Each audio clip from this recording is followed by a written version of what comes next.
15 વર્ષથી પાલેજમાં જૂના અને જાણીતા computer, laptop, CCTV camera service, printer repairing તેમજ નવા અને જૂના કોમ્પ્યુટર લે-વેચ કરનાર.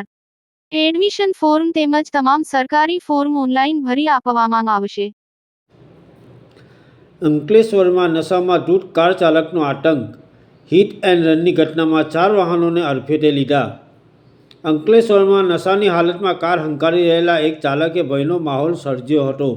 ઓએનજીસીથી વાલિયા ચોકડી અને ત્યાંથી છેક કોસંબી પાટિયા સુધીના માર્ગ પર આ ચાલકે બેફામ રીતે વાહન ચલાવી કુલ 4 જેટલા વાહનોને અડફેટે લીધા હતા. આ ઘટના અંકલેશ્વરના ઓએનજીસી રોડ, વાલિયા ચોકડી અને કોસંબી પાટિયા વિસ્તારમાં બની હતી. અકસ્માત નશામાં ધૂત ચાલકે એક પછી એક એમ કુલ 4 વાહનોને ટક્કર મારી હતી.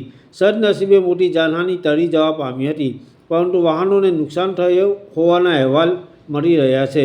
પોલીસ કાર્યવાહી સ્થાનિક લોકોએ ચાલકને અટકાવ્યો હતો અને ત્યારબાદ તેને તાત્કાલિક અંકલેશ્વર બી ડિવિઝન પોલીસ મથક ખાતે સોંપવામાં આવ્યો હતો. હાલ પોલીસે આ મામલે ચાલક વિરુદ્ધ ગુનો નોંધી આગળની કાયદેસરની કાર્યવાહી હાથ ધરી છે. પાલેજ ટાઈમ્સ, ભરૂચ.